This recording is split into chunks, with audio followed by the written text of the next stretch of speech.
समोसा चटनी हो समोसा चटनी सैया हमरा के ले आदि समोसा चटनी।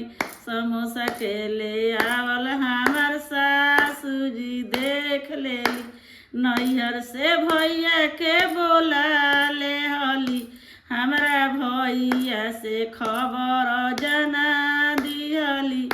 समोसा चटनी हो समोसा चटनी सैया हमरा के ले आदि समोसा चटनी। समोसा के ले आवल हमर गोतीन देख लेली, हमरा से मुहावा फूला ले हली, सैया हमरा के ले आदि समोसा चटनी।